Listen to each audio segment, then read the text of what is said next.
Hey, hey. Hey, Miss Amber, how are you, hun? I am great. How are you? I'm doing wonderful. I'm so excited for tonight. We're gonna have so much fun. We are. Couple of things that we probably need to talk about real quick. The first one, Israel Ramirez contacted me and asked me if I would make sure to mention the Sacramento, California Mythic Meetup on May the 4th be with you and May the 5th. Um, and that is in Sacramento at Toy Fusion. And yeah, it looks like it is going to be a great time. So please go to that if you get the opportunity. There is Then, also another toy show on May 4th, the Lehigh Valley Toy Show.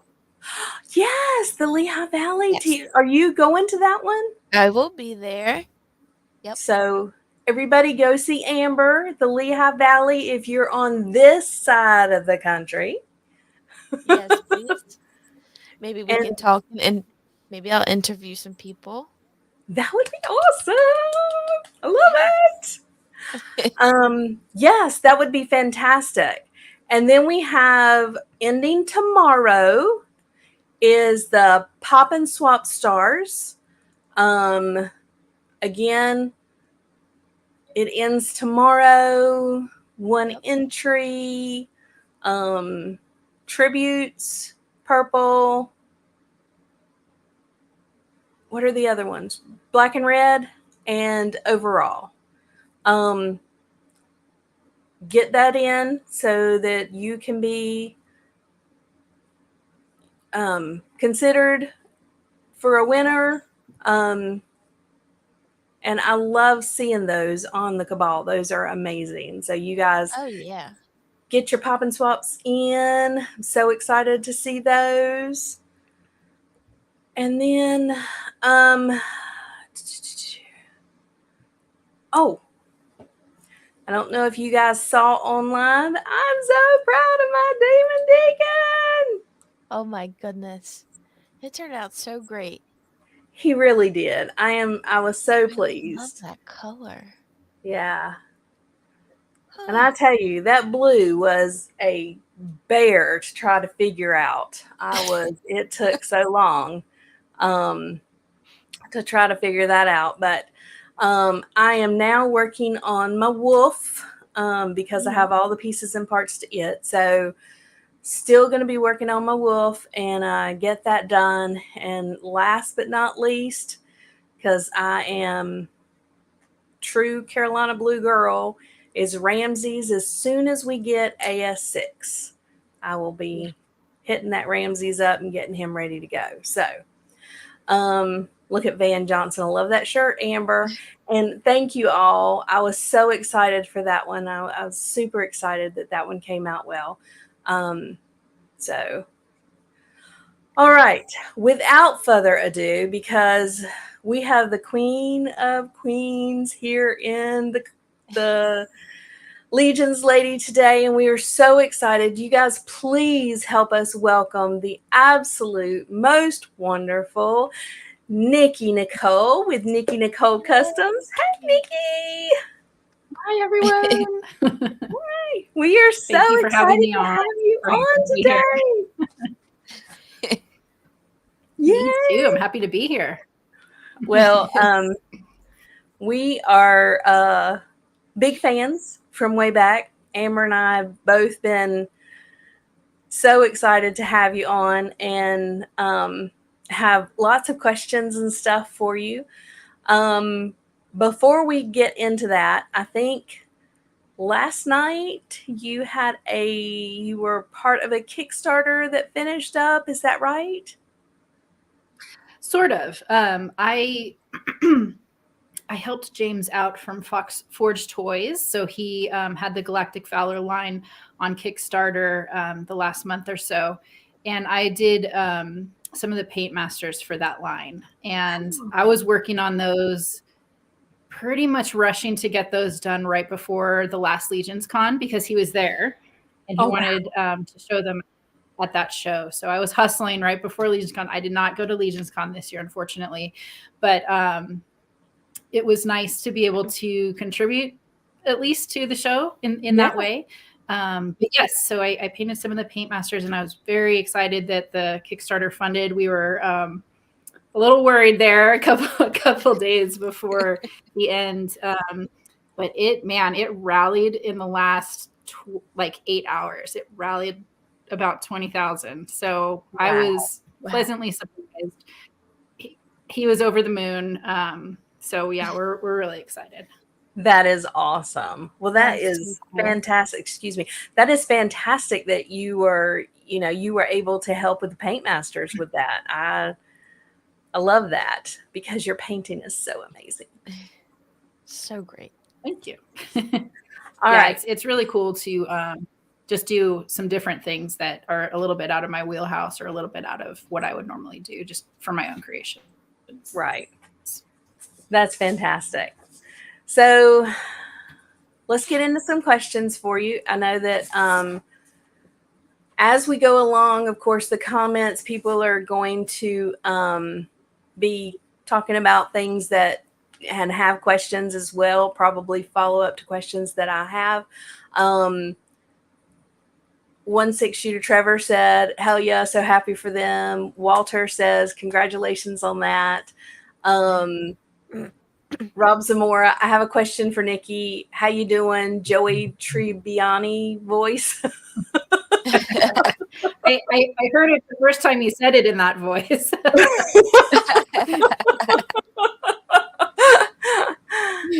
Van, we're not asking that question yet because that's going to be part of my questions later on. Shh. All right. So let's start and let's go back to childhood. Way back. Think way back. How did art come into your life? What was the start of the art stuff in your life? Was that back in childhood? Was that as you were a little bit older? Where did that desire to be creative come from? Good question. I started super young. I was all about nature and animals. And so thankfully I had a whole library of really great encyclopedias and nature books. And I used to get a subscription to Zoo Books. I don't know if anyone got that, but it was these magazines with great scientific illustrations and stuff geared towards kids. And I used to just draw all the animals all the time from all the books and all the magazines. I was really all about frogs. That was my thing. And so usually that's what I was drawing is frogs and salamanders. That's awesome. Have you done a frog custom? I have, yes. I did a set of bullywugs. So that's the D&D name for the frogmen. I did a set of bullywugs to keep for myself. And I did them, my current work, I do a lot of species and habitat conservation. And one of the main projects I work on right now is Panamanian frog conservation. So each one was a species, was done in the colors of some of the endangered species in Panama. So those ones I kept for myself. And then I did a few to sell at Legions Con here and there. And the funny thing about the frogs is that I've gotten so many messages of people that want them. And unfortunately, I don't have a ton of those parts anymore. So they're limited. Yes. So you're not getting them, people. You're not getting them. So yeah. So did you collect toys or action figures as a kid? Absolutely.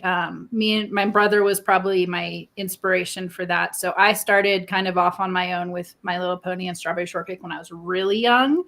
And then very quickly, my brother's 4 years older. So very quickly that changed to collecting G.I. Joe. So that was my main thing for a very long time throughout my adolescence was G.I. Joe. And you can see that currently reflected in classified form behind me. A little bit of Battle Beasts, definitely were into those. I personally never got into Star Wars, but I had always seen my brother's collection, which was awesome. We did a little bit of model making, so some overseas mech kind of stuff. Right. I hated reading instructions, so I would mainly watch my brother put them together, and then I'd paint them. Hate reading instructions, and then we did some Star Trek ships and things like that. And then I didn't do anything for a while, and then like right around, I think, towards the end of high school, I painted my first D&D mini because that was around the time I would say like junior high. I was getting into D&D, really into that artwork and doing drawing with that. And then I started painting a couple of minis around that time too. So did you paint any of like your earlier figures? Did you ever like customize any of those? We did. Me and my brother did a little bit, and we didn't really know what we were doing. But we did do a few just kind of like repaints, nothing really crazy as far as kit bashing or anything like that.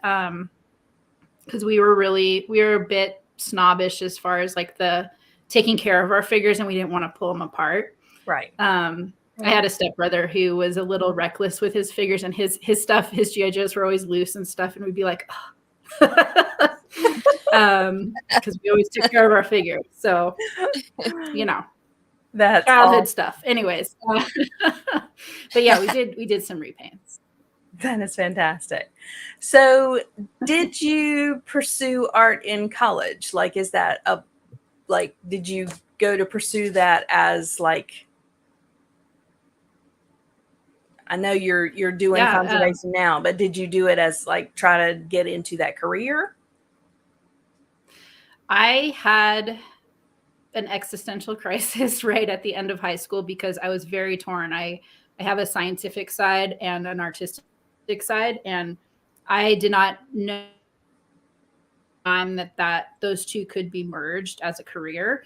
And so I was planning on going to art school at that time. And we didn't really have the money for that. And so I was looking at options and figuring things out. And I ultimately decided to go to a junior college because it just made sense. I'm like, no matter what I do, I need to get the basics out first. And I'm so glad I did that because I spent a lot of time there. And I took so many classes, all kinds of different classes, even art classes, but mostly science-based stuff, figuring things out, a lot of like mythology and folklore and just all kinds of things. I really value that time spent. And eventually I transferred to a university where I got my bachelor's degree in science. And so I pursued from that point on. Once I decided not to go to art school, it was all science all the way. And I didn't do anything artistic for a very long time. Well, that's a shame. But we are very glad that you started back with your artistic stuff.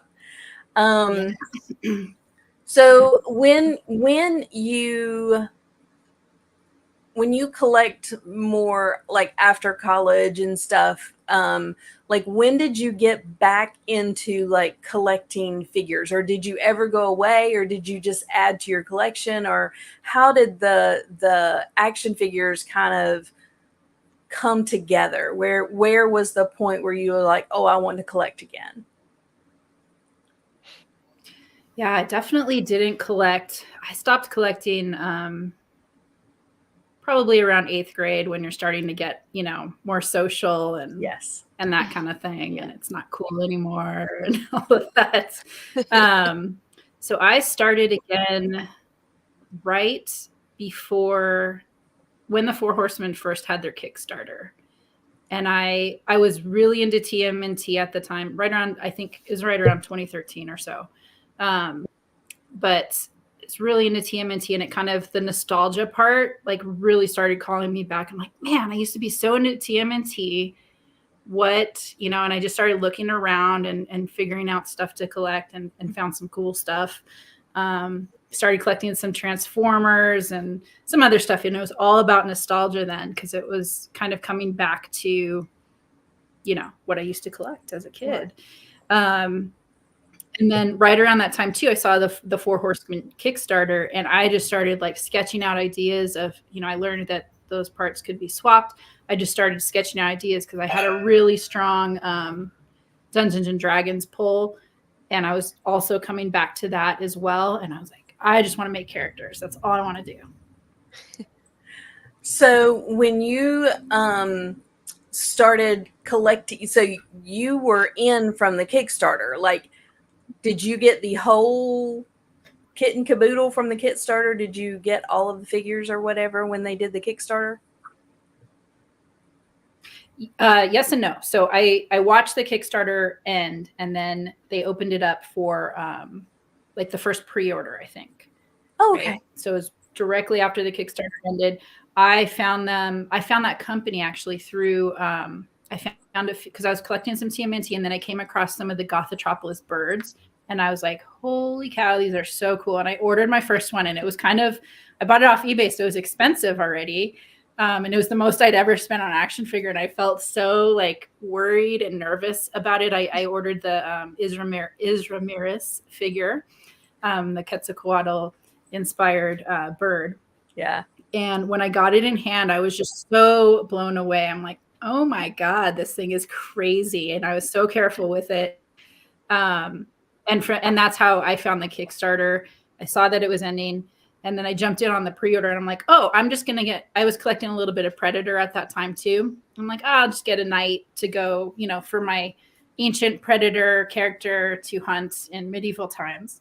And that quickly, as soon as I learned that they could be part swapped, that quickly became like almost the entire Kickstarter offering. And I felt very guilty for spending that much money.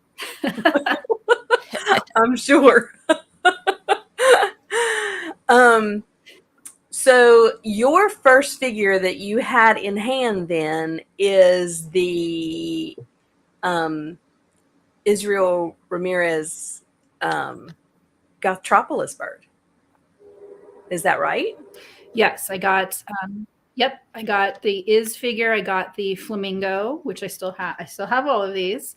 I got the flamingo. I might have gotten a few of the other originals. Yes. Oh wow, that's amazing! And quickly on the heels of that was the Kickstarter, and the very first figure I opened of that was one of the Orc Legion builders, and I was again blown away. Yeah, they're just amazing, right?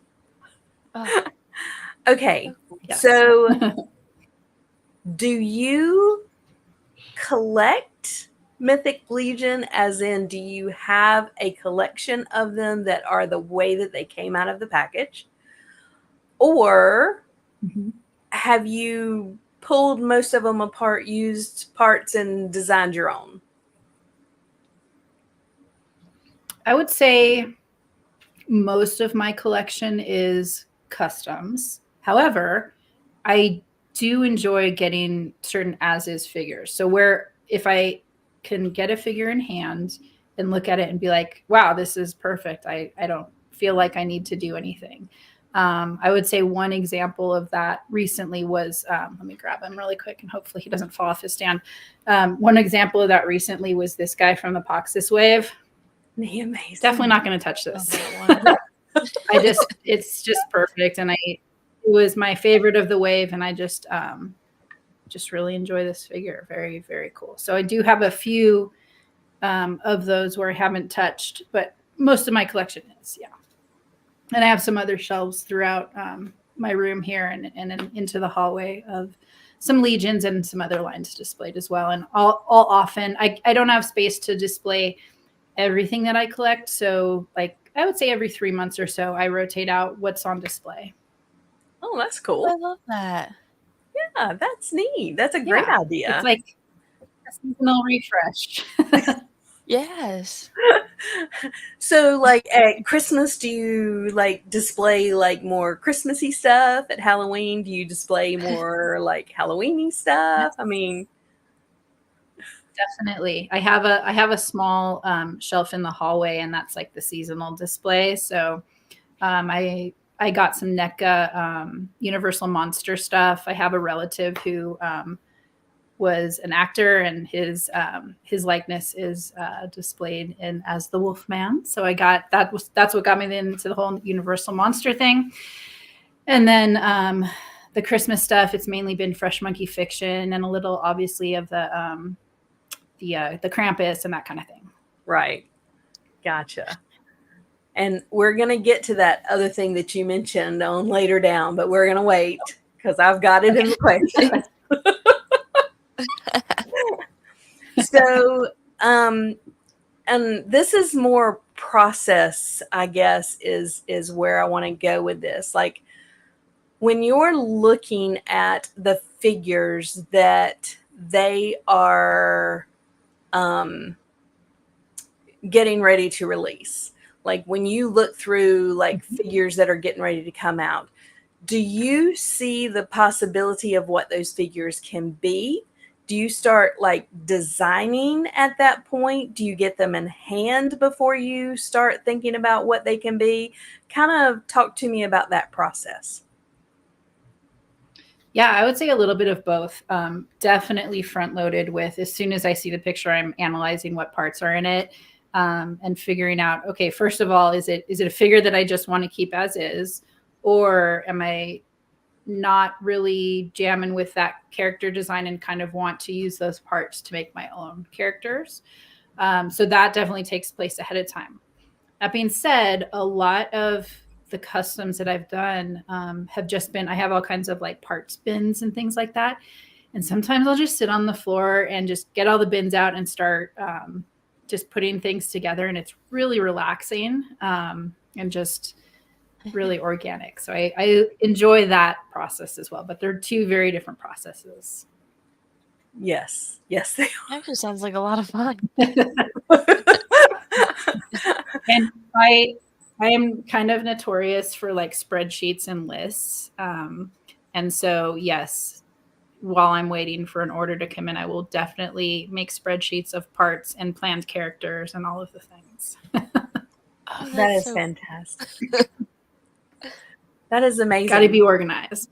So Yes. do you keep a list of like the parts and pieces that you have like there at your house? I don't go that far, but I do just keep a list of like when a wave's coming in, planned characters, what parts I'm going to need, how many, figures I ordered, and exactly where the parts are going to go. Gotcha.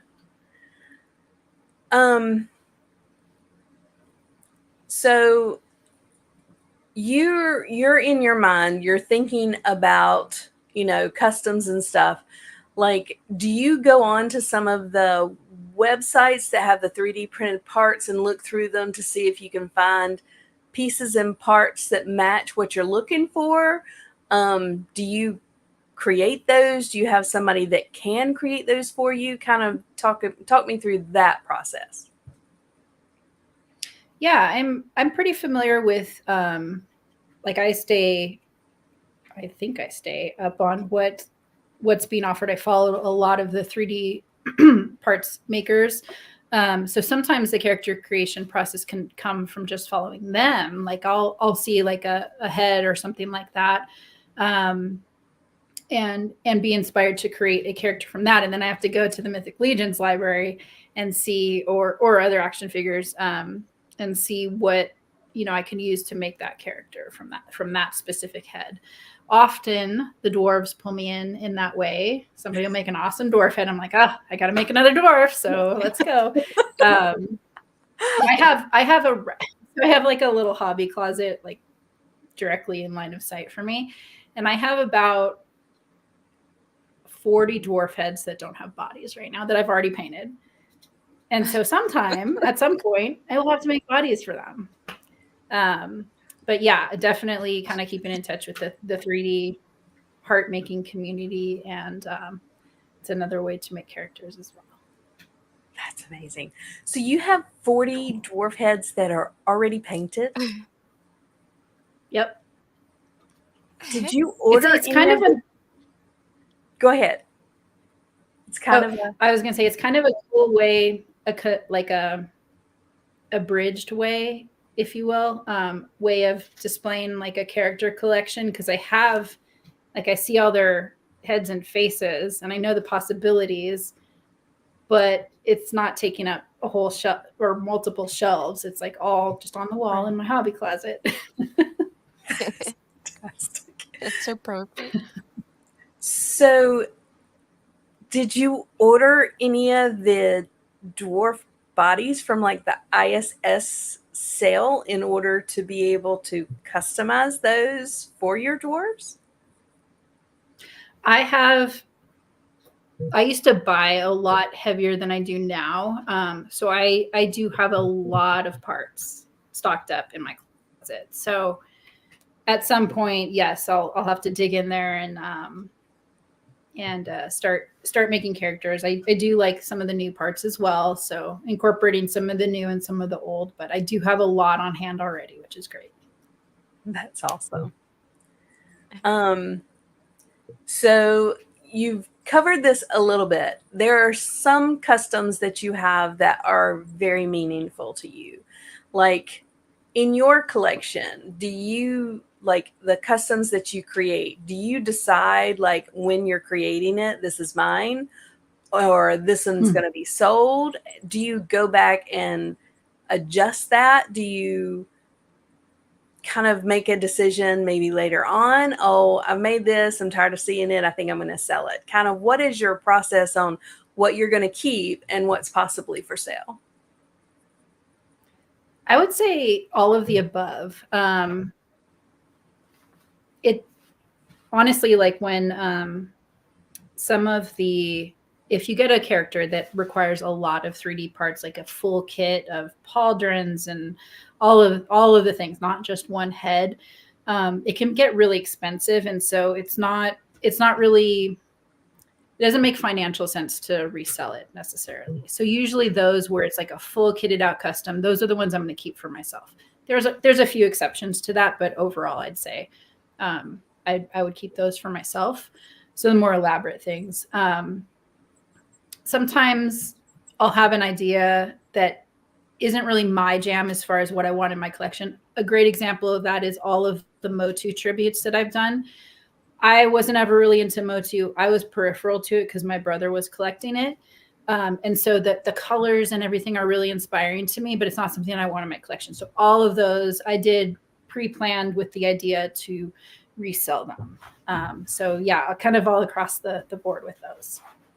So if you had to think back to your collection, like you've sold 50% of the ones that you've collected, you've kept 20%. Do you know like what percentage like you still have on hand? I would say I've sold at least 50% of my customs, if not more. Wow. Because there was a while where I was constantly making customs, and at least, if not making customs, at least painting parts and mostly heads. I've definitely sold the majority of heads that I've painted. But yeah, I'm not as prolific with that anymore just because of other life things. Yeah. So just real quick, I just glanced over at the chat, and Walter said that he has a whole shelf or two of just Nikki customs. Awesome. And then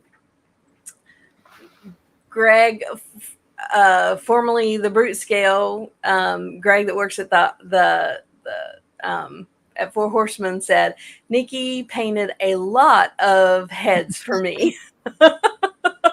Yes. So Greg is really good at snagging the ones where I'm like, man, should I keep this? Should I not? I'll offer it for sale. And those are the ones, he's like the gourmet collector, I think, because he always snags like the ones where I'm so hesitant to sell it. That lucky duck. At least you know they went to a good home. Yes, they did. That actually makes selling things a lot easier when I know it's like the person's going to keep it and it's going to be in their collection, you know, and they're digging it. So that, Right. that definitely helps Um, ease the pain. is there, and this kind of goes back to that same thing, and you said there are some that you were on the fence about. Is there a custom that you can think about right now that, or two, that you think to yourself, oh, I wish I hadn't sold that? Definitely. I'm kind of blanking at the moment, but yes, yes. One or two of the unicorns that I've made. Yeah, that black unicorn you brought to Legion's Con, man, like I am dying inside that I did not get that thing. I still think about that unicorn all the time. Just so you know, Thank you. I am upset that this was to somebody else. I know that one went to a good home.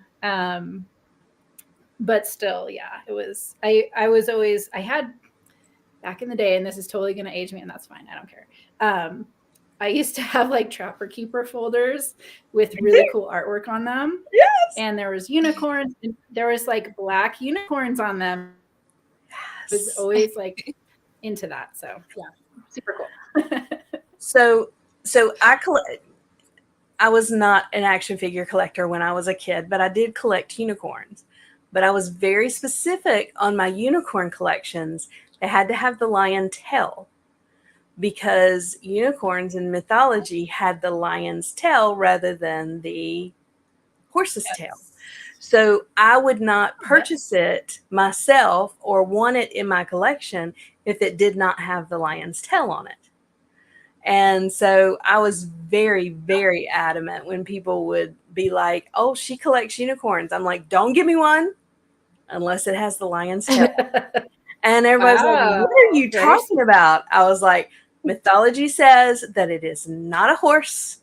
It is a horse with a lion's tail and a horn. And they were like, are you kidding? I'm like, no, don't give me one that doesn't have the lion's tail on it. And so those were really hard to find, but they were easier to find back then than they are today. Today, they don't even, like, I've not seen one in years that has the lion's tail on it. I just think that's challenge accepted. I don't think I ever noticed that, if I'm being honest. Yeah. So yeah, if you take that challenge, it's mine. Okay. I'm searching for unicorns now. No. But there are very few. And I know don't everyone's scrutinize their tail. I know. Look at my Trapper Keeper was lamer. It was just plain red. Nice. Oh, like the grid pattern. My Trapper Keeper was lame. It was a car. That's funny, Jesse. And then Josh said, pretty sure most of us here were Trapper Keeper kids. I love my Trapper Keeper. Love mine. I mean, come on. All right. So, yes, Nikki, if you do a unicorn with that kind of tail, it doesn't go anywhere else. Nowhere. That's mine. Understood. All right.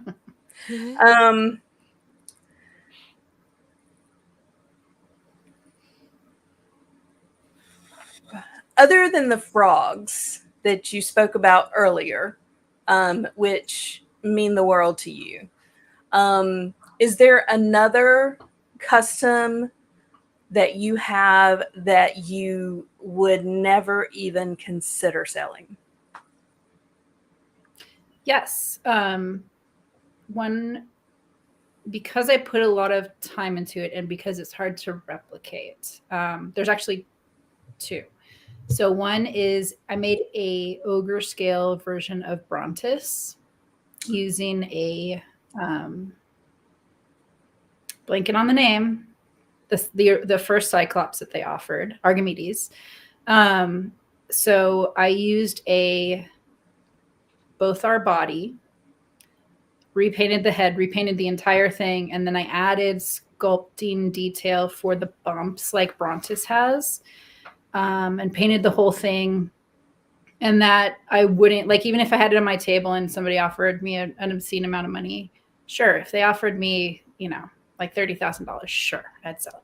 However, Maybe. that's ridiculous. That'll never happen, and I don't want it to. So I would not sell that, just because of the amount of time that went into it. And the other is what I call a chop shop custom, where during COVID, when we all had a lot of time, I was splicing together some 3D parts from Planetary Dog Toys with some. That was right when the Mythic Legions Ogres came out, and I was really inspired to make all these characters. And I spliced the bottom part of like an open mouth 3D printed head onto one of the Ogre Legion builders. And it just took a lot of time, and I nearly chopped off my thumb doing it. So I would not sell that one. I don't blame you. Yeah.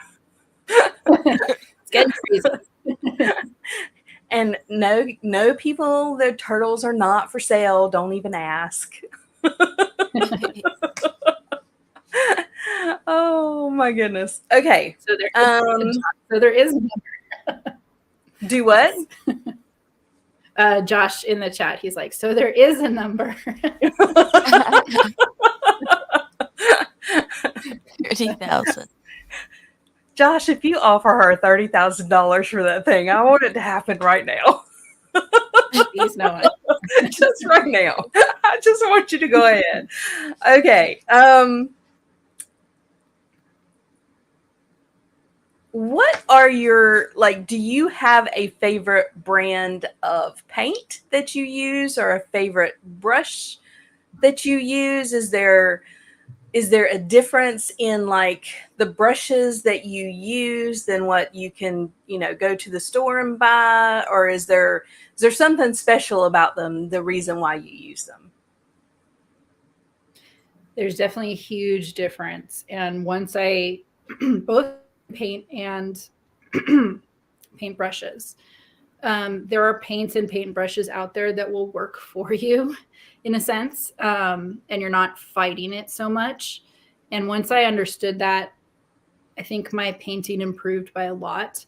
I haven't really settled on a specific paint type or brand because it's a constant hunt. I have a huge collection of paint, all from different brands, ranging from Vallejo to Citadel to a lot of overseas brands. And it's just constant experimentation, which is really fun. So in addition to like collecting action figures, I'm collecting paints also, and just trying new things, and always searching for the perfect product. Paintbrushes, I have put some things in my highlights on my Instagram of some of the things I use, but that's definitely not like an exhaustive list or anything like that. Again, always on the hunt and constantly buying different brushes and replacing them. I've never found a brush that I've bought in a store that works well for me. Very individual, individual opinions and individual tastes with that, but it's usually stuff I'm ordering from overseas. Gotcha. And there are a couple of paints that I've found overseas that I'm like, I want to try these, but I didn't know they had brushes over there too. So you're going to have to like message me later some of those brushes that you found that you like, because I want to expand my brush collection. So I might definitely want to get a couple. Yeah. Winsor and Newton are a good staple, different sizes with that. And the other thing that I learned kind of over time is how to take care of the brushes so you're not destroying them so quickly. And brush care goes a long way, keeping your workstation and your paint palettes clean. You can save so much time, especially if you're working with metallics and non-metallics, making sure to have separate tools so you're not cross-contaminating. I learned that the hard way, and now I'm a little bit more efficient with that kind of thing. Gotcha. That's awesome. Like, just that knowledge helps me, because I'm using metallics now with these. And if I had thought about it before, I would not have crossed those brushes. But now that you've told me, I will be more thoughtful, because I do have two sets of brushes that I like pretty much the same. So I'll keep one for Mhm. metallics and one for regular paints. That's very, very good Yeah. knowledge for me. Yeah. So, And I've started keeping one set for like oranges and reds, and then another set for just whites to help with that cross contamination also. Which helps. If you give me a second, I'm going to turn off my cam for a minute. I'm going to grab something I got recently that's been super helpful also. So give okay. me 30 seconds and I'll go get that. Okay. Be right back. Sounds good. Yeah. I'm so excited. I'm learning so much. Bear learning a Oh lot. my goodness. Oh, we'll have to ask her about the airbrush, Paul. I would not have thought to ask that, but I will definitely do that. And yes, Mark, Nikki's horse customs are gorgeous. That paint she did is unfreaking believable.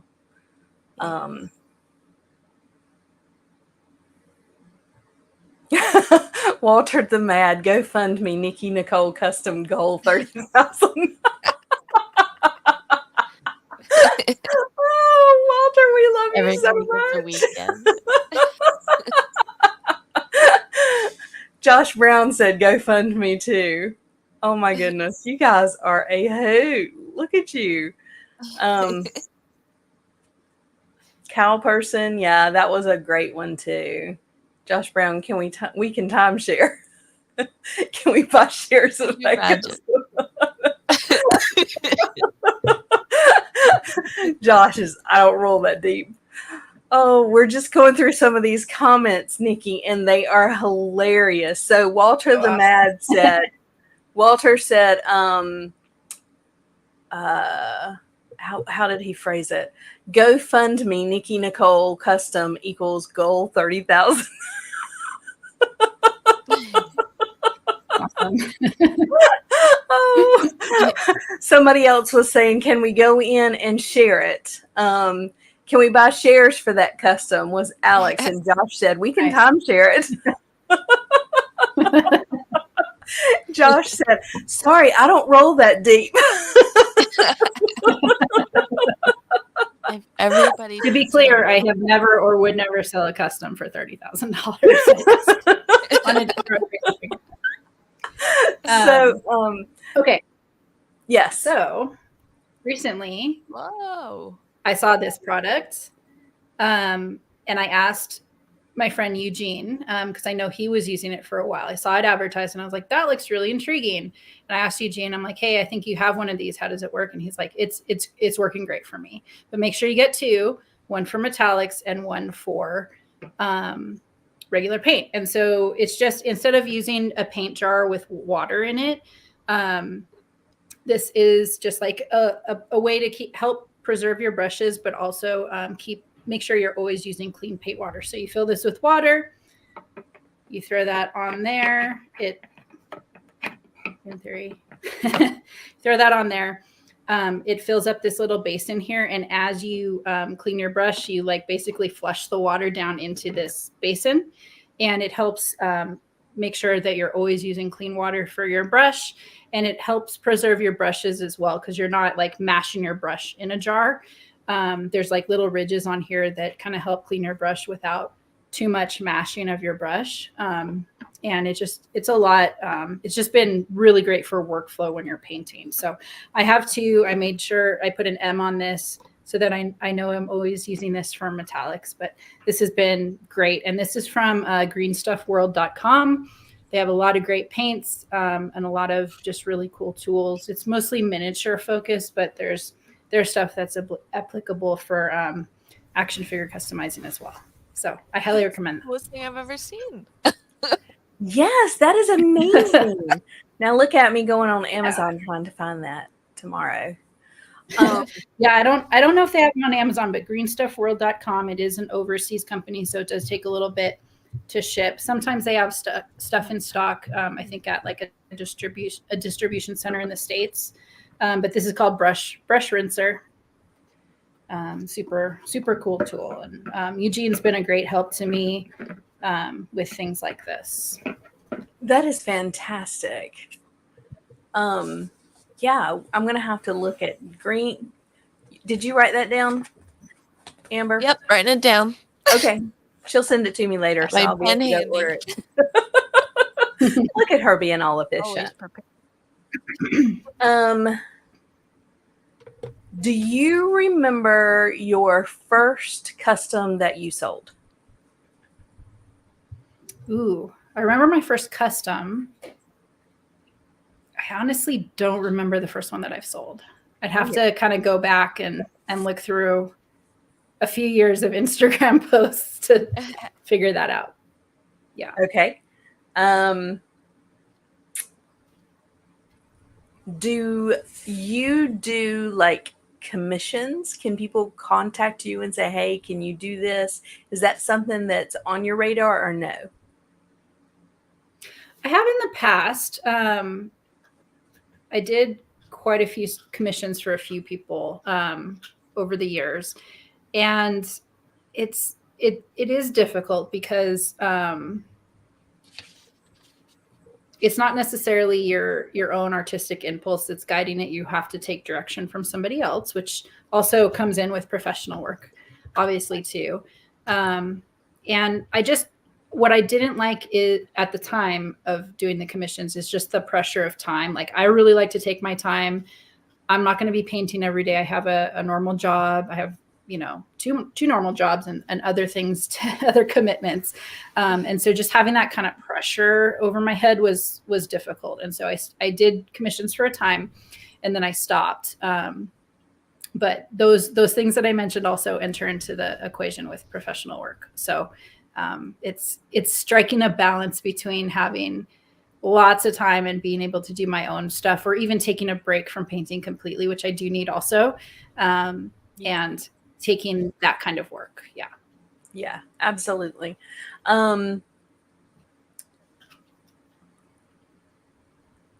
You have done, and you were just alluding to it, and I just want to make sure that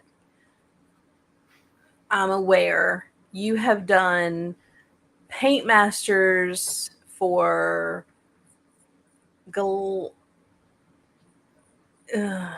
Valor. Galactic Valor and Savage Crucible. Are those the only two that you've done paint masters for as of now? There's one more. So Fresh Monkey Fiction has a few different lines of toys, of figures, sorry. And I've done their reindeer for the Naughty or Nice line, which is their Christmas holiday line. So you did the reindeer. And there might be more. Go ahead. Yes. Yeah. There might be more in the works currently on my work desk right now. So I'm really excited about that. Okay. So how, and I want to get into this because I love that you have two heads for one body. How did you like? Oh, with the reindeer. Yes. How did you like? Okay. Figure out how to do the heads differently and yet the same color scheme? And I mean, how did all of that come about? Because that's fascinating to me. Yeah, so it totally depends on the line and the creators involved in that line of how much influence or what I can bring. So for example, Savage Crucible, I had a very wide range of things that I could do. There's nothing really in place. And so Rob was just like, go crazy, show me what you got, and I had almost full artistic freedom with that, which was really fun. And, with that, some things work, some things don't. So, right. But that was just a really wide range of experimentation that I could do. And I really enjoyed that. With Fresh Monkey Fiction, Arlen Pelletier is the sculptor for that line. And he's also a wonderful artist. And so he provides color renders of very specific direction of what he wants. So my goal with that is not to really have a lot of artistic license. There's a few times where that comes in, but mostly it's to replicate his color renders, which are very detailed. So he had actually already mapped out the direction that he wanted with those alternate heads with the reindeer. And I was just trying to replicate that, which the paint matching and the color matching really comes into play with that kind of thing, which I really enjoy.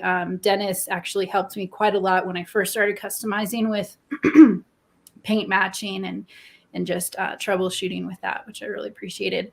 And then with Galactic Valor, James had a general sense of the colors he wanted, but I did also have a lot of artistic freedom to kind of develop that a little bit and make it a little more detailed, which was really fun.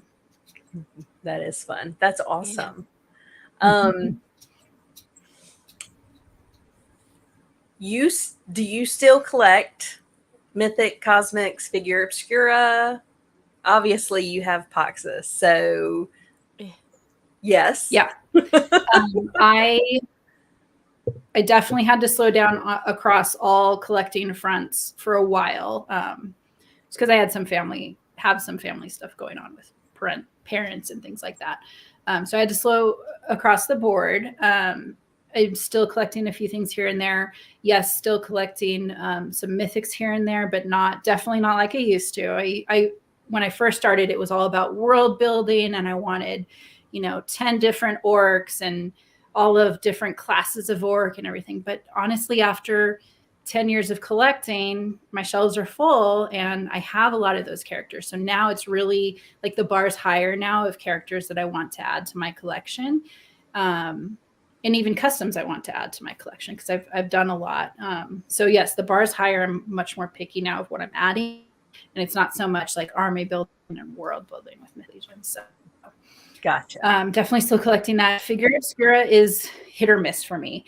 I was definitely into the Krampus, but not. I personally wasn't into the Red Skull figure or the Jacob Marley figure, but that's just my jam. So right. I love the parts though. Yeah. Yeah, I like that Marley figure a whole lot. Yes. I've been admiring that custom.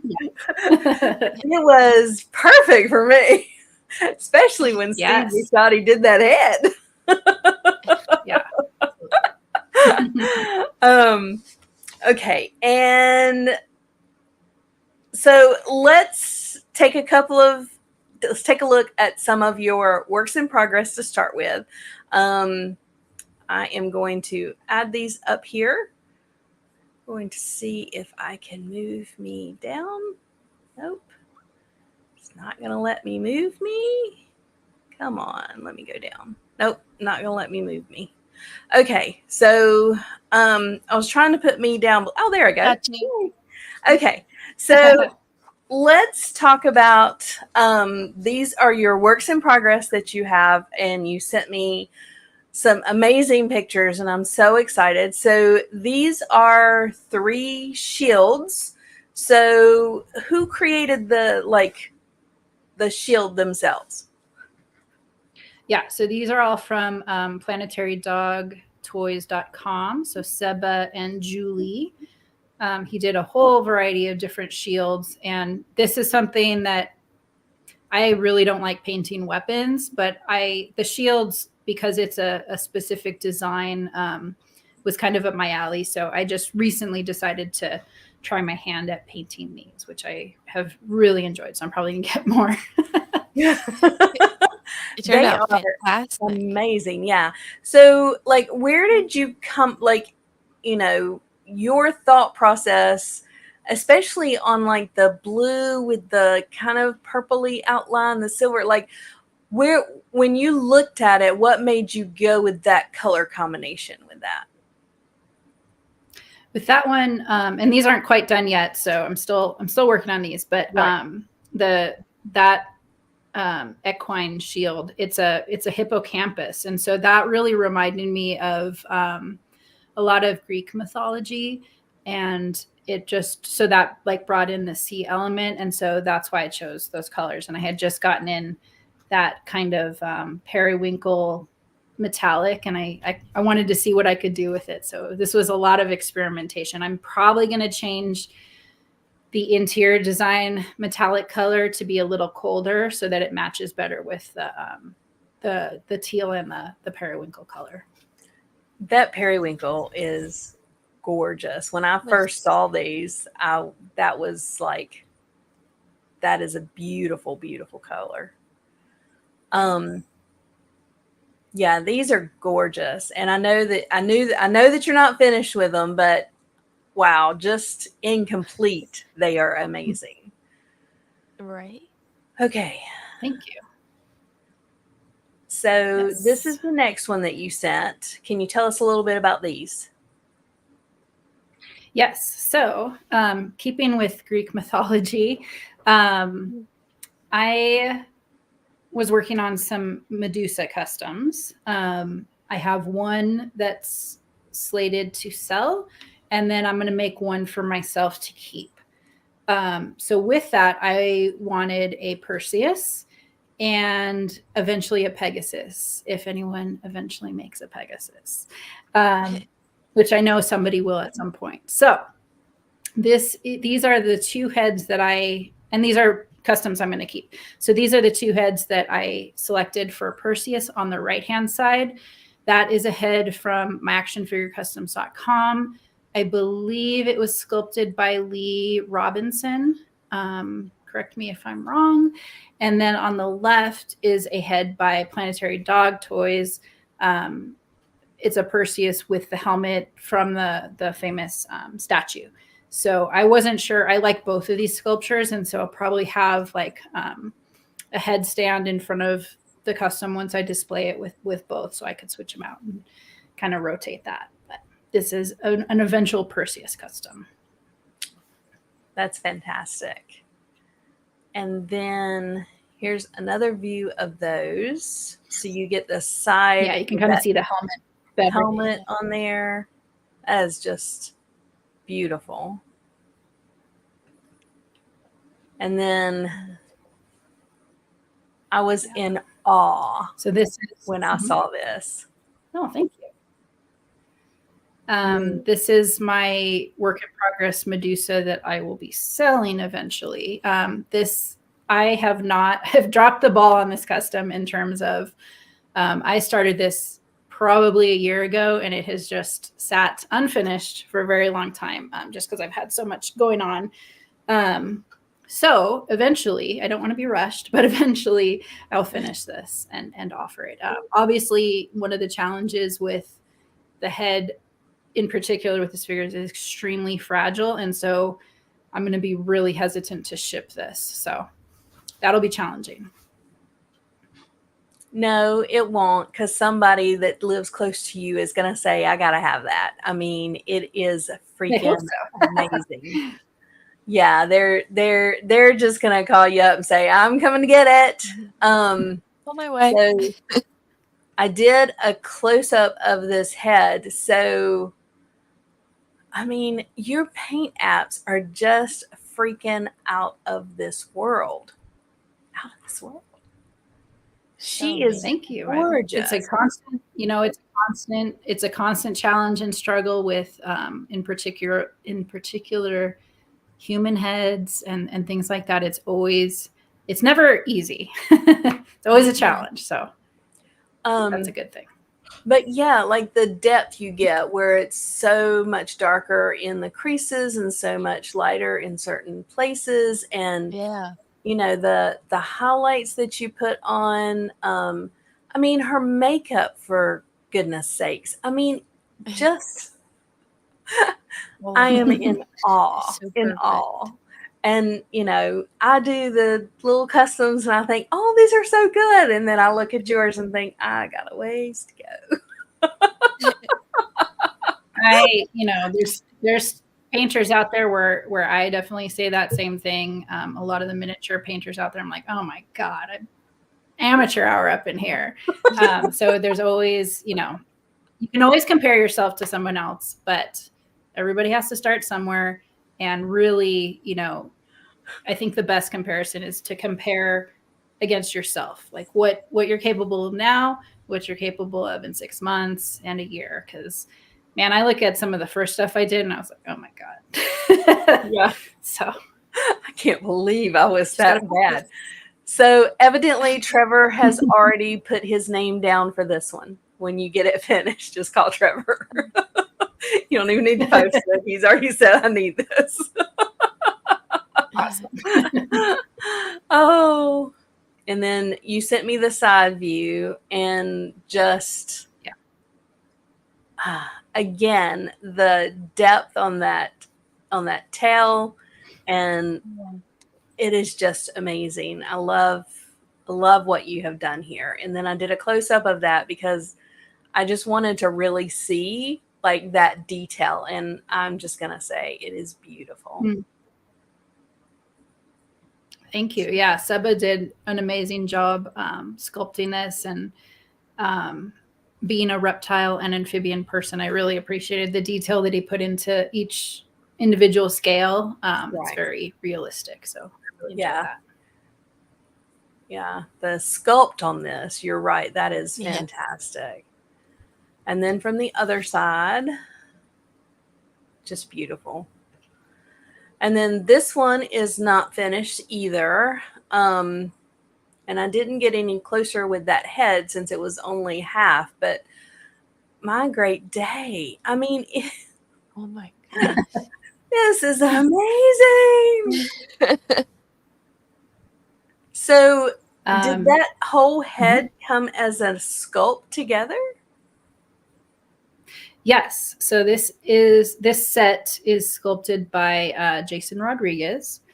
And this particular, he was doing some Aztec or Mayan inspired pieces already.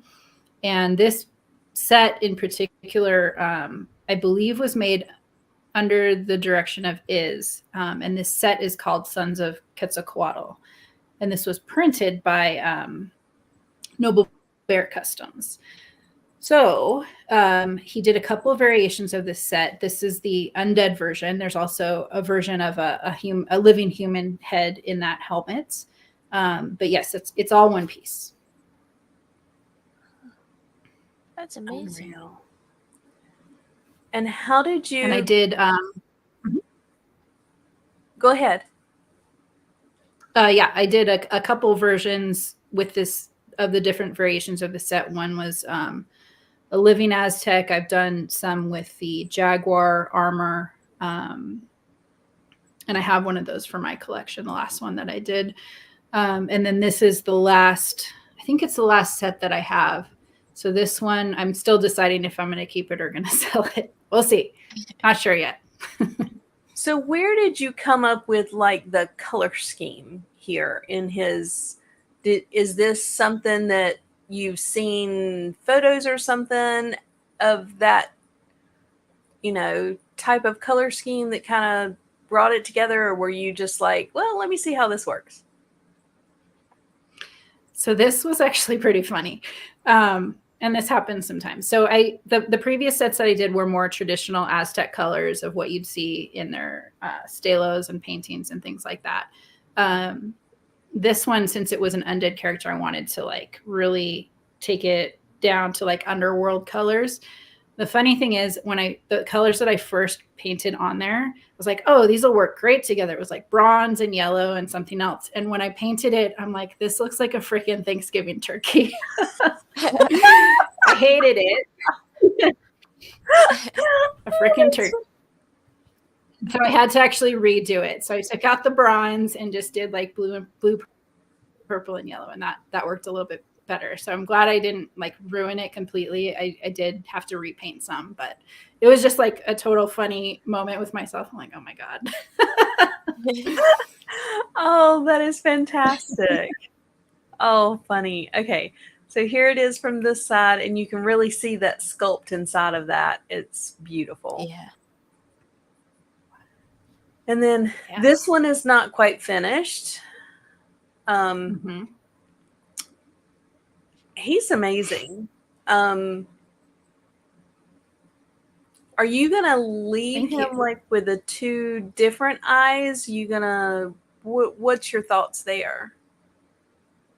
Yeah. So I did 2 samurai already, like a black and red samurai. So mostly black with some red. I did a blue samurai. And then I have a bunch of samurai planned for my own collection. This is a great example of like a full kit custom that I'm just not going to sell. So let's see, lots of different contributors here to this. So the pauldrons and the torso are from and the head, actually, sorry. Most of the custom pieces here are from my Action Figure Customs. The other samurai that I am working on are mostly from Planetary Dog Toys and some combination thereof. So I have a green samurai planned. I have a gold and black samurai planned. So this is one of those that's going to be on that shelf. I do plan on, sorry, Dennis, keeping this guy with a blind eye. So yes, that was intentional. Amazing head sculpture by Kevin Delis. He has just done some amazing work with head sculpts and all kinds of things. So yeah, he's a work in progress. I have a helmed head for him as well that I'll eventually give him. Yeah, I'm going to do a whole samurai shelf. Oh, it's Love that. beautiful. And some pieces of fodder from, I believe, an old Lord of the Rings figure. Not 100% sure on that. That paint. And those pieces were actually a previous custom that I tore apart and repainted. Wow. That's just gorgeous. All right, so that's the last one of these that we have. So I am going to leave you up there because now we're going to bring up the custom that you sent me that are finished. And the first ones are the samurai that you were talking about that he is going to match with. The gold of the horns, the black of that face, and that red mouth just standing out right in the center. I mean, I am in awe. This is gorgeous. Thank you. Yeah, And this like this helm was also sculpted by Kevin Delis. Difficult piece to paint because it's all one piece, and so it's really, you definitely have to start at the very interior and work your way out. But really, really cool piece. I love samurai. I just want all the variations of all the crests and all the things. So it was nice that a bunch of artists kind of did a lot of variations right around, like, within a few months of each other. So that was really cool, just to get like a grab bag of parts and then start creating from there. Yeah. And the detail on that helm is, I mean, like, I struggle with the detail on, something that is much more simple, and you have this elaborate detail and it looks beautiful. I mean, it is simply beautiful. And it really helps when, you have a good sculpt to work with. That helps tremendously. So you're not having to fight it or, so you're not having to fight it. A good sculpt can go a long way to help your painting. Yeah. And I love how you did the black and the red around the back. And then the tassels hanging off of the pauldrons. Just so good. Lots of time on this one just because it's so detailed, so tiny, the little cords and everything. Right. And all the detail that you put in the pauldrons, like, it's mostly black, but then you have the red running through it, the gold, it's beautiful. And here's the other side. Yeah. And this is there's the alternate head. Other head that you painted. Yeah. And then this one is the blue one. Yes. So this one, another Chop Shop custom. So I took Kevin Delis' samurai sculpt, which was the same as the previous slide. I cut off the horns that he had sculpted, and then I put the 4 horsemen ram horns on top just to give some variation. And they fit perfectly, which was really cool. I didn't anticipate that when I started. So another example of like something I'd keep because just a lot more time went into it. And this one also incorporates the swords that Kevin sculpted. And this was I think this was the very first custom I made with the Alithia wave. So you can see those sleeved arms and pants. I was waiting eagerly for those parts to do this exact custom.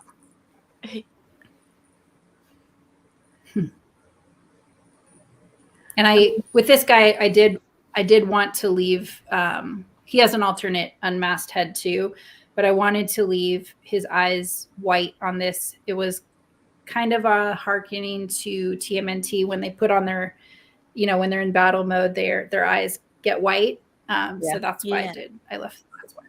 So, yeah. I mean, the detail on the pauldrons, it's simply amazing. I love it. And then this is your alternate head? Yeah.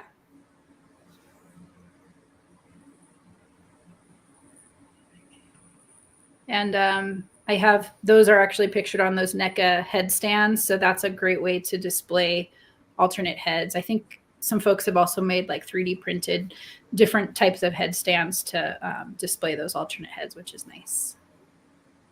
Yeah, those are beautiful.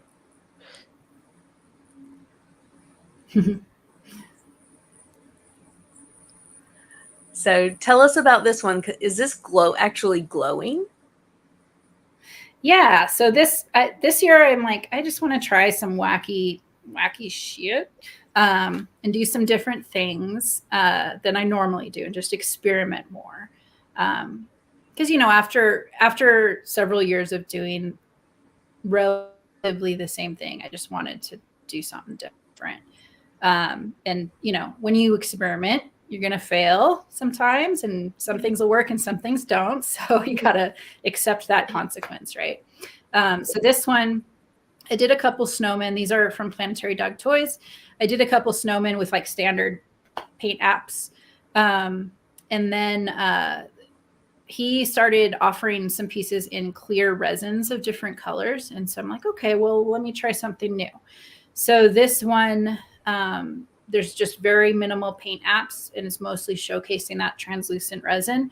It doesn't look like much just by itself, but if you put a light in the head or if you get the correct lighting in a certain way, it really lights up that sculpture and kind of shows the true potential of it. So I have a little LED that I'm holding inside that head, and that's what's illuminating it. Oh, that is amazing. So we do have a question real quick. When you're painting these, do you use a magnifying glass? I do not. I am currently blessed with near perfect vision. I know someday that will change. So right now I'm maximizing that time and not having to use a magnifying glass, thankfully. Okay. Oh, wow. Yes, this is an alternate version. There was like a more of a whimsical kind of scary snowman. And then this one was just like the savage version. So again, with that light on the inside, it looks very different when it doesn't have a light on it. But this one I used a little bit of UV reactive paint as well. So you're getting a little bit of that effect also. That's amazing. And kind of in keeping with the experimentation, Oberon on Instagram I met him the second Legions Con. And he had this custom on his table that was like a fully decked out skeleton with crystals growing all over. I'm like, oh my God, I need that. How much can I give you for this? And he's like, I'm sorry, it's already sold. I'm like, no, really, how much can I give you for this? And unfortunately, it was sold. And so the idea kind of stuck with me all this time. And so eventually I know what he used to do it. These are crystals from Green Stuff World, which is the company that I showed you that other product earlier. And so I ordered some of those, and I finally this year, just again, experimentation. I had this skull sculpture from my action figure customs at Kevin Deli's did, and it has like the whole side of the skull is cracked and open. And so my idea was to put the crystals in there, like they're growing out, and eventually this will be a full custom. But I did a few skulls for now, and eventually I'll keep a few of these and do like a full custom like Oberon did. So you actually glued all of these crystals in that head? Yes. Wow. So that was time consuming. And then they come clear, so I had to color them as well. And the nice, you know, if you have a sculpture, you can paint it to look like crystals with light effects on it. But I wanted clear crystals with a transparent paint job so that light could shine through it and just kind of give it its own effect. So that's what I went with here. And you found these crystals at the same place that you told us about to get the brush cleaner. Yeah. Okay. Yes, they have all kinds of stuff. Most of these types of products are geared towards doing like bases for your miniatures. But again, a lot of it's applicable to action figure customizing as well. These are fantastic. Ooh. I love this purple one. That is awesome. Thank you. Oh, wow. I love this one. Yeah. And then this one, again, kind of out of my wheelhouse. I really like this sculpture. This is from Prop Master Store, I believe. And he showed this sculpture, and I really liked it because it was very Hammerhead-like. I personally not into cosmic legions. I have a few of the figures, but it's not something that I'm collecting actively. But for this sculpture, I'm like, okay, I need to make a character for that because that's really cool. So this is, I got like 10 of them. I didn't have a specific idea. When I started, I just kind of started. And I'm going to do a lot of different colors just because if I don't have like a very clear idea from the get-go, I like to have a lot of different versions that I can just experiment with. So I have about 10 to 12 of these that I'll eventually paint up. Now the ripples and the like bumps and stuff on this, were those actually in the sculpt itself? Like between the mouth and the nose and then over on the side, were those, or did you add those later? Most of those are sculpted. There are some that I have painted on. So I went a little smaller than what's sculpted on there just to like help fade it out a little bit. But yeah, most of those are sculpted on there, which is pretty cool. Huh. Just gorgeous. Thank you. Yeah, kind of a wacky, cool thing. It is. So using the customs the way that you have been using them, does it give your brain a little bit of downtime from the stuff that you're used to working on by working on something that is not like really in your wheelhouse? Does it kind of give you like a, let's clear everything out, work on something weird? Definitely. Yeah. So when you go back to your customs, do you think to yourself, okay, now my mind is kind of cleansed, let's go back into something that, you know, is there? Absolutely. It's a perfect way to think about it. What you said you have couple of brothers, is that correct? Mm-hmm. Have they have 3 stepbrothers and 1 brother? Okay. Have they seen like your customs? Have they seen some of your artwork? My brother, yes. I'm not as close to my stepbrothers these days, but yes, my brother does, and he's kind of trying to get back into this kind of stuff too. So he's been doing a lot of like model building and painting lately. Oh, that's cool. Does he love it as much as everybody else does? He's like, how did you do that? Yeah, he digs it. Oh, that's funny. And my dad is super into it too. I've never actually shown this. I should get a picture of it the next time I'm out visiting him. But he is like, first of all, he's like a master mechanic. He was, and he just has a mind to just create. He has amazing carpentry skills, just all of the things. He can just make stuff. And one day he's like, when I was a kid, we were super into Doctor Who. He was super into Doctor Who. And he's like, I'm going to make a TARDIS. And he made a TARDIS about a foot high out from scratch. At the time, the technology was tape players. And so he put a tape player in it that played the theme song from Doctor Who. And it has like a strobe line on top and all of the things. And so that thing is awesome. It's like one of his pride and joys. So someday I'll photograph that, visiting him. But he's super into this stuff too. And he loves characters and things like that. So I'm always showing him stuff too. That's amazing. If you could create your ideal toy line, all from your head, what would it be? Oh man. I'd probably stick with fantasy. I'd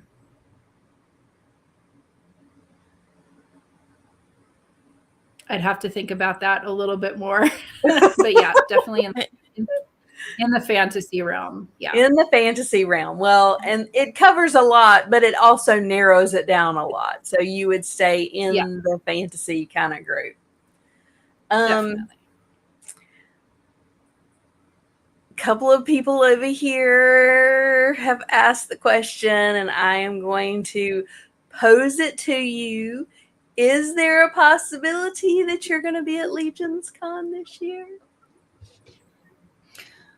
Unfortunately, no. Some of my family situations with my dad and that kind of thing are still ongoing. So it's very hard to commit to things in advance, and especially travel so far.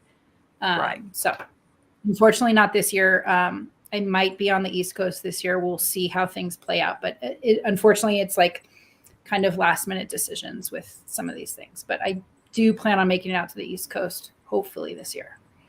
Okay. Specifically, well, if not this year, next year, North Carolina is heavily on my radar for a variety of reasons. Well, let me know when you're coming into town so that I can be there to greet you. Awesome. Okay, so that takes care of the first list that we have.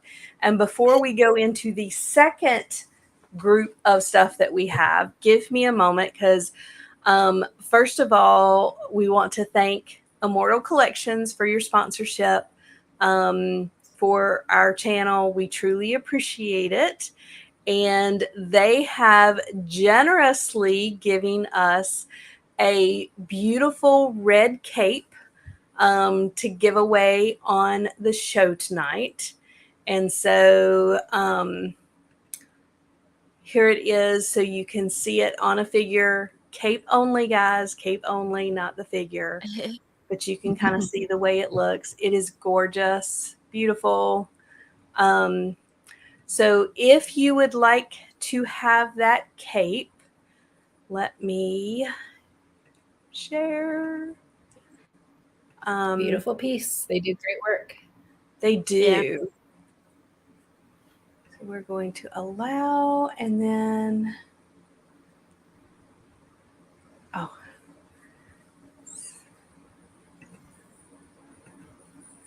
So it's hashtag Immortal Collections, hashtag Immortal Collections. And Alex, I don't know what material it is made of, but it looks fuzzy and it's beautiful. So please, if you want it, hashtag Immortal Collections. We will be collecting for a few minutes, and while we go through some of these questions with Nikki Nikole, we will draw for that afterwards. I'm super excited about that. Oh. Okay. So, let me grab this and put it up so people can see it. There we go. Hashtag Immortal Collections. Hashtag Immortal Collections. Such a beautiful cape. And that red is so beautiful. Oh, I love it. Kevin, please enter because I would really like to have that. Sorry. Okay. Sorry, I had to go there. All right. So we're going to get into the round robin of questions, and these are random questions for you to answer. And we hope you have as much fun answering them as we do asking them, because they are hilarious. So, Okay. Iz told me to tell you hello, first of all. Who did? Iz Ramirez. Oh, awesome. Hi, Iz. And he asked me to ask you a couple of questions. Uh-oh. And the first ones are from him. Yeah. Okay. Who gave you the name the Queen of Mythic Legions Customizers? That would be Iz.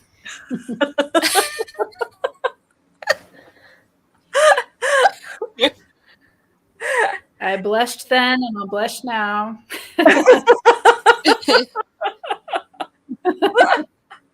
Oh, that's funny. It was not self-proclaimed. Thank you very much. No, but it is well deserved. Just Yes, gonna very put it out there. It is well deserved. All right, Amber, you're up. Thank you. Let's see. Where did you grow up? Oh, well, we already know that you're not an only child. So where did you grow up? I grew up in Bay Area, California, and I was there until about 5 years ago. Huh. Oh, wow. Yeah. And going back to Iz, he said, how are you related to the actor Lon Chaney? Yes. So he is my grandfather's cousin. Oh, wow. On So my really on my closely. dad's side. Yeah. So really closely related. The weird thing is, so when I moved here, the town that I'm in now, I did not know this ahead of time, but Lon Chaney actually lived here. And there's a theater named the Lon Chaney Theater, which I still haven't been to, but it is in town, which is weird. That's awesome. All right, Amber. Let's see. What was your first pet? If you had one. Ooh. Yeah, my first pet was an Alaskan Malamute that my parents got. Her name was Kazan, and she was amazing. That's awesome. And a lot of frogs along the way. All right. Last is question here. Yes. He said that you had Latin roots. Yes. He always likes to bug me about this. You want me to elaborate on that? Yes, elaborate on that. Okay. My mother's side is Ecuadorian and Mexican, and a tiny bit of Greek. That's awesome. Yeah. Yeah. All right, Amber. What was your favorite vacation as a kid? Ooh, probably camping up at Lake Trinity in California. It's in Northern California. Lots of camping, lots of lake time, fishing, exploring. There were some old gold mines that we explored, catch salamanders and all kinds of crazy stuff. It's great. That's cool. All right, guys, remember hashtag Immortal Collections for the red cape donated by Immortal Collections for us to give away on tonight's show. All right. What was your absolute best memory as a kid? Like, if you could go back to being a kid, what is the one thing that comes to mind that you absolutely love? Man, I have a lot, but one that really stands out was when my uncle lived in Georgia, and I was really young. It's one of my earliest memories. I was like 2 or 2.5. We went out to Georgia and we went to the Okefenokee Swamp, and I was so thrilled by seeing the alligators and all of that in the swamp. And I would definitely go back to that. It was a lot of fun. That's awesome. And fireflies, because we don't have those in California. Or do you call them lightning bugs or fireflies? Because I know that's a regional thing too. We call them fireflies. So in the South, we call them lightning bugs. I too call them lightning bugs. And we get a jar, and our parents have poked holes in the top of it, and we would go out barefoot at night and collect them and watch them light up, and then open it and set it out and go inside, and they would all go away. So cool. So cool. What is your favorite food? Ooh, I would say cheese. Sadly, it's cheese. I love all kinds of different cheeses, and it's a blessing and a curse. Oh, that's funny. What is your favorite fast food? Ooh, good question. I really like Carl's Western Bacon Cheeseburgers. So I've never been to a Carl's. Really? Me neither. Yeah. So now I'm going to be searching for one in my travels so that I can try the burger. Okay. Yeah, it's so funny because when I was a kid, my mom would not allow us to go to McDonald's. I have no idea why, but she would take us to Carl's and Burger King like they were any better, right? Oh, Snake said we call it Hardee's. Oh, okay. We have a Hardee's here. Okay. Yeah. Thanks for clarifying that, because I did not realize. All right. All right, you're up, Amber. Oh. Do you prefer cats or dogs?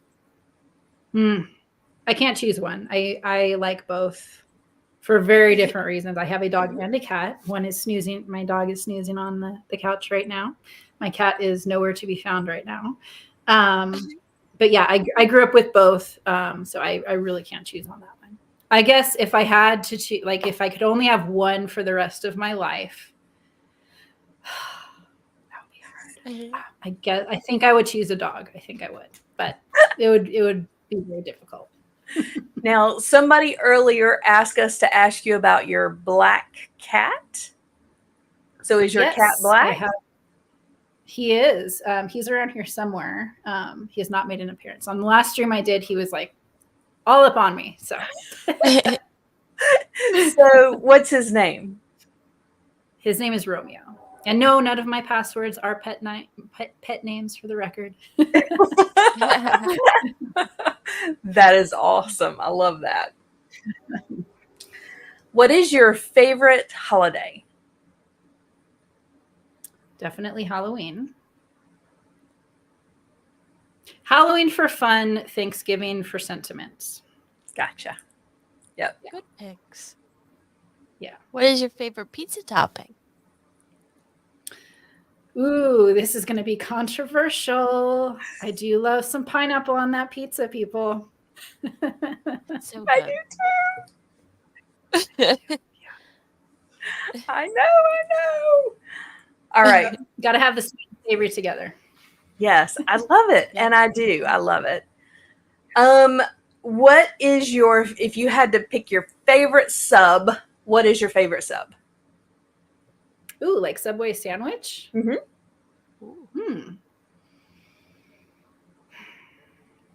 I'm pretty boring with that. I would just do like turkey and cheese. Gotcha. Nothing special there. Okay. Let's take a break Amber, you're up next. Don't forget that you're up next. Let's pull for this Immortal Collections. We have 23 entries. Anybody else? You got about 10 seconds while I get it back up. Hashtag Immortal Collections. Let me put it back up there so you guys can see. It's this gorgeous cape from Immortal Collections. Not the figure, just the cape. From Immortal Collections. It is beautiful. Kevin, I hope you've entered because you know I want it. All right. So let me share and we will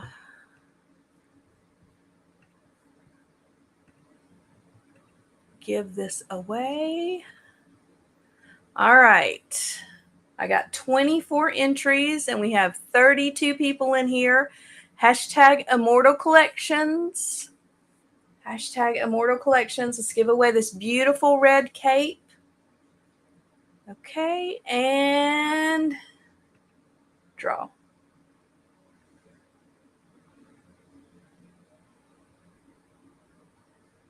Who's it gonna be? Brian Ray, congratulations. Yay! We're so excited.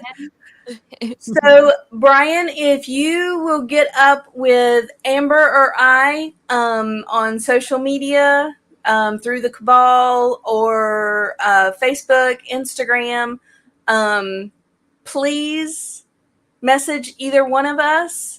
Give us your information, and we will get that out to you as soon as possible.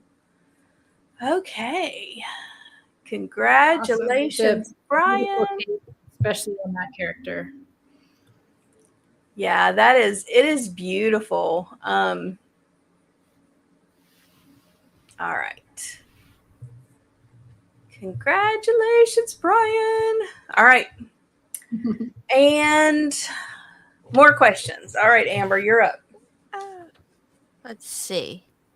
Do you call it pop or soda? And what is your favorite? Definitely soda. I am definitely not a soda person because that is also something I was not allowed to have as a kid. And I'm not super into sweet stuff. My weakness is savory stuff like cheese, for example. But again, super boring on that front. So I'm usually getting like a sparkling water or something. Gotcha. Usually I allow myself one actual soda a year, and I usually do choose Mountain Dew. Well, that's a good one to choose. It's not good. All right. Your favorite movie and then your favorite movie genre. That one is very difficult to answer because I can definitely not pin it down to one. I'm all like music. I'm all over the place with taste and what I like for all kinds of different reasons. There's like dumb fun, and then there's intellectual, and I really can't choose one. I'm going to throw one out from my childhood that I really enjoyed, and that is Clash of the Titans with Harry. That is a good one. What TV show as a kid? And what's your favorite TV show now? Oh man.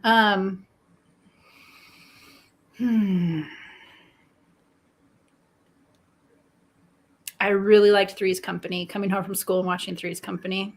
Loved it. Seen every episode. Favorite TV show now. I'm not super into shows these days. But for a while, like when I was working really hard in my early or late 20s, early 30s, I'd come home and just watch the regular old, plain old Law and Order just to like zone my brain out. Guilty pleasure. Yeah. Yeah. In another life, I was a lawyer, I'm pretty sure. Me too. Me too. Do you remember what your favorite Christmas gift was as a kid? Like throughout your whole childhood? What was like one gift that stood out to you that you really loved? There was one year where the three of us got a really nice stereo system with really nice speakers, and that was really cool. Oh, that is Yeah, awesome. I was in. Yeah. So, what is your favorite place you've been to as an adult? Great question. I really enjoyed going to Peru. I went to the highlands and I visited Cusco, and that was pretty amazing. I did the Inca Trail for 4 days, hiking up at really high elevations, and that was a phenomenal experience. Wow. That's fun. Yeah, I bet that really was cool. beautiful. And you It have was some amazing. amazing photos. Yes, yeah, it was just breathtaking. I wish I had better photos, but yes, for the time, it was what I could do. That's right. So, do you remember what your very first car was, and then subsequently what your favorite car has been? Ooh, great question. I've only actually had 2 cars. My first was a 79 white Toyota Corolla. My dad was a Toyota mechanic his whole life, so it had to be a Toyota. And I loved that car so much. I wish I had it. And he actually had a later model bright orange Toyota Corolla. It was a stick, and I unfortunately never learned how to drive stick, and I am still kicking myself for that. However, I am kicking myself for not getting that car when he moved to Hawaii. So, oh well, missed that opportunity. But since then, I have my current car, my second car, and that is definitely, I don't know if it's my favorite, but that thing it kicks ass in the snow. So I'm very happy with that car. And what is that one? It's a Subaru Impreza. Wow. Oh. Okay.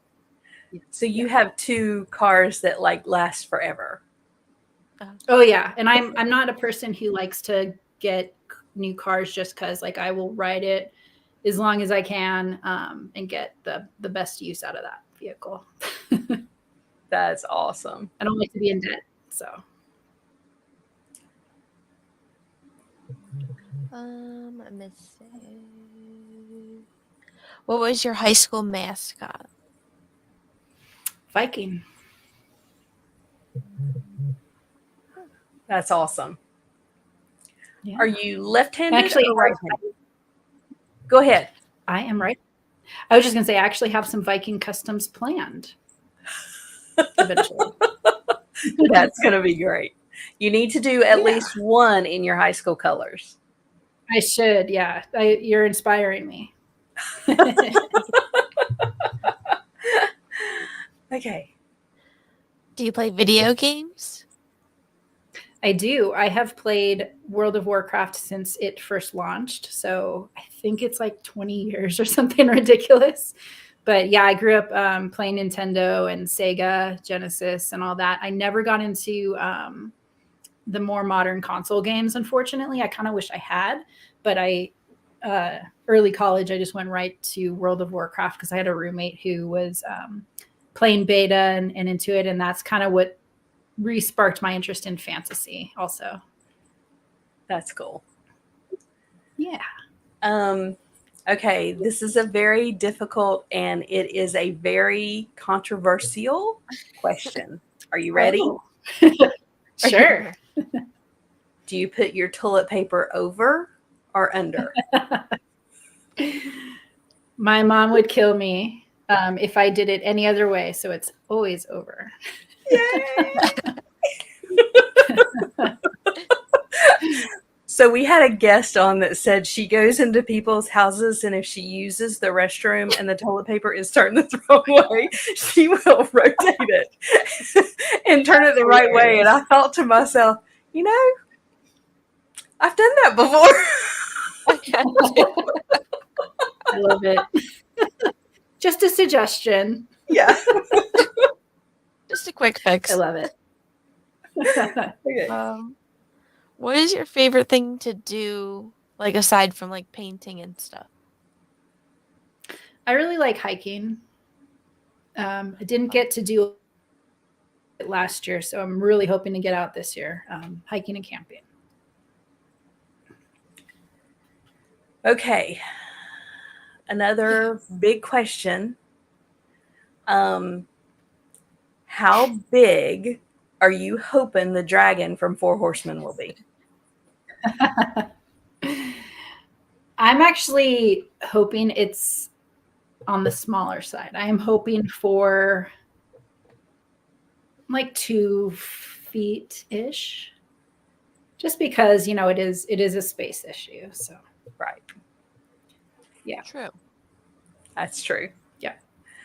All right. So Amber's got our last question, and this is one you may have to give a few minutes and think about, okay?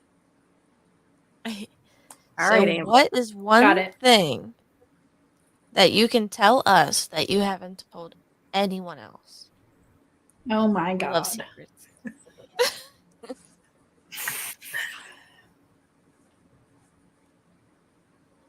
Okay, give me a minute. Okay. Take your time.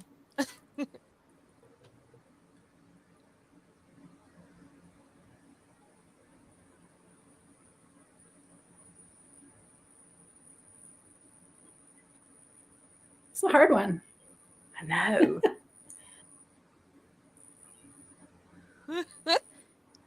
Kirby said y'all straight bougie with having toilet paper holders. Rules it on the tank in this house. Nice. Real.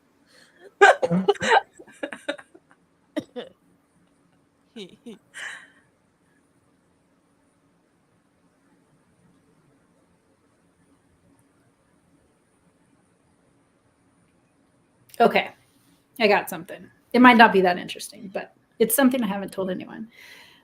Sometimes when I'm clearing out my collection, I go through like phases of purging.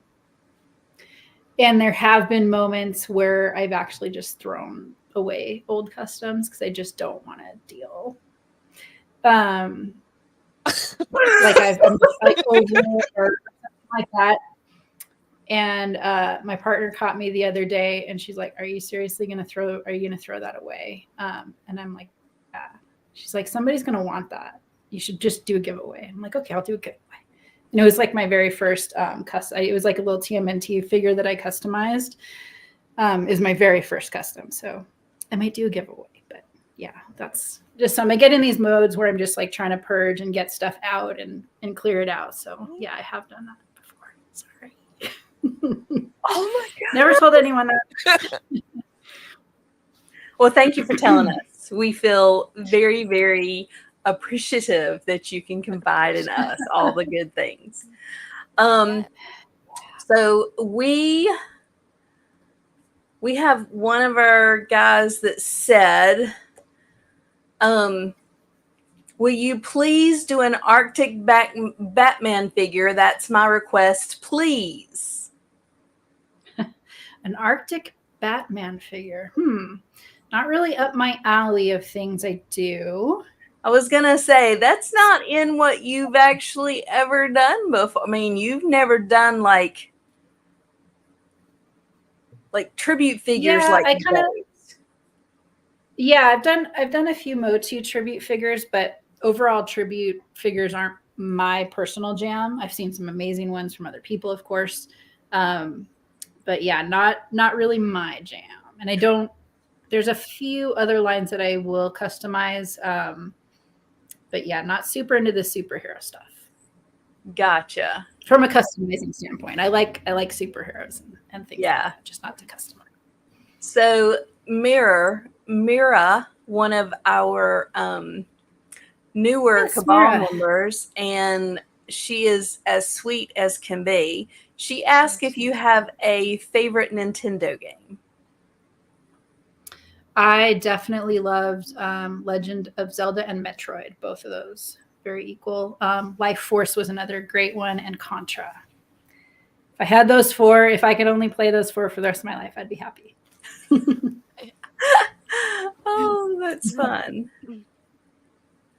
I'm just looking back through and seeing what other questions people have asked. Because I definitely want to make sure that we answer as many as we can.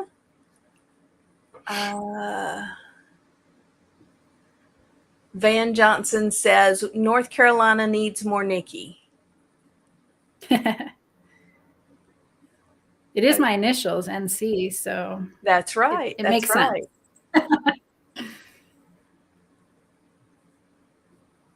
Yes, definitely hoping to make it out this year or next year. Okay. And or next year.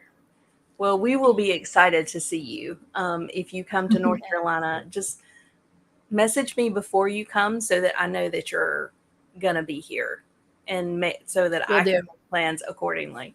Rob Zamora had a great question. He said, do you think about the colors you want to use long before you start, or do you just kind of go and see where it ends up?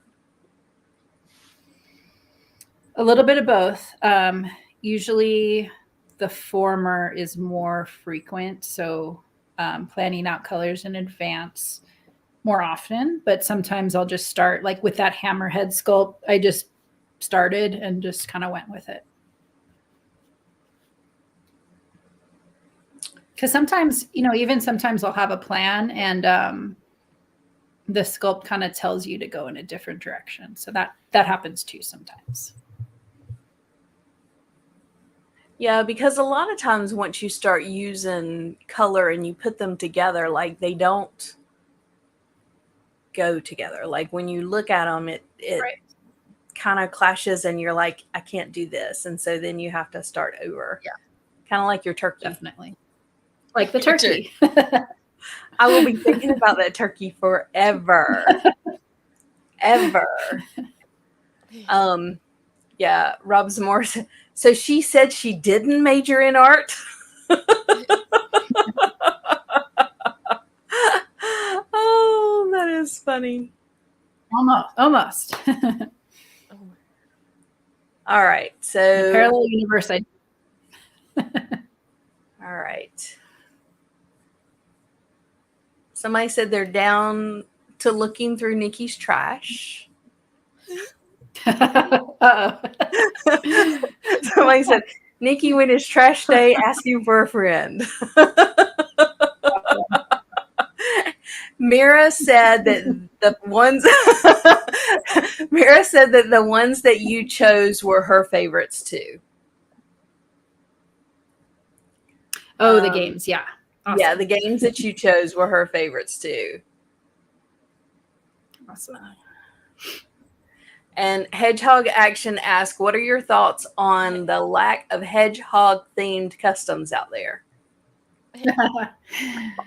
Well, I've been gosh, I can't remember his name right now. I've been following a gentleman on Instagram who's doing a ton of Battle Beast customs, and I'm waiting for him to do the hedgehog. There you go. Very cool. See? Yeah. Hedgehog Action. Come on. Mira asked a very interesting question, and I love this. She says, have you stripped off the paint of a custom when it doesn't turn out how you want it, or do you just paint over it? I have done that before. It's a pain. I have stripped paint off more 3D parts.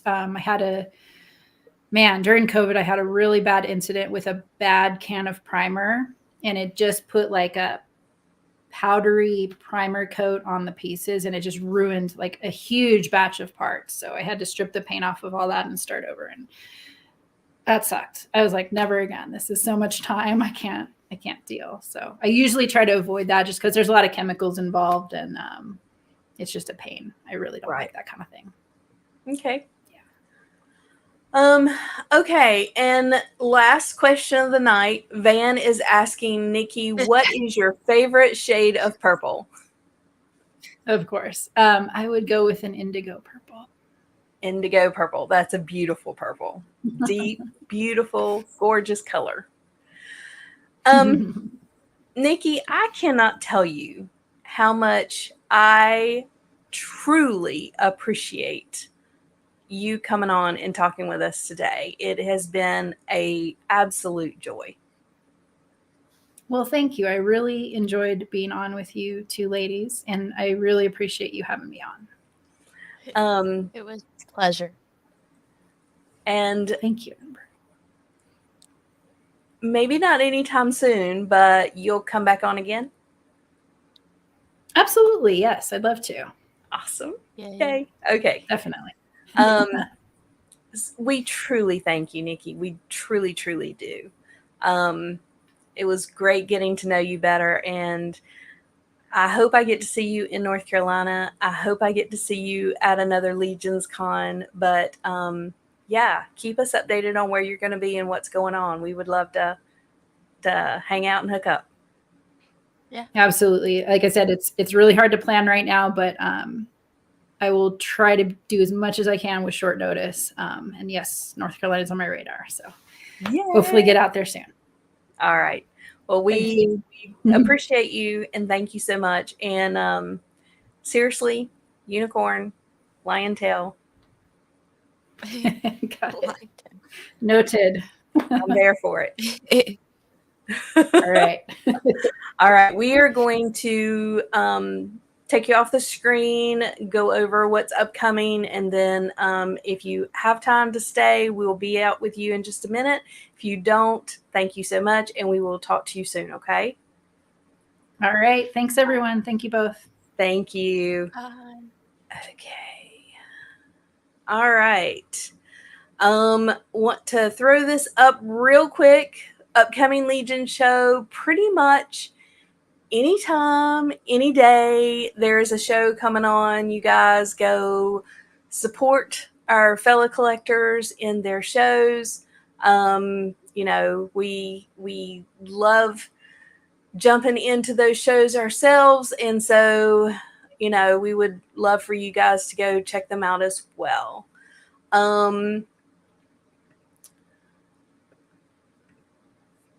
Miss Amber, do we have anything else? I don't think so. Reminder about the Mythic Meetup in Sacramento, Yep. the toy show in Lehigh. This week is the toy show in Chicago. Four Horsemen is going to be represented at all of those. Yeah, I can't think of anything else. We thank you all for joining us, and we look forward to seeing you guys in the next video in the chat, or seeing you guys in other chats. We really look forward to it. All right, Amber, I will see you later, hun. Night, everyone. Good night.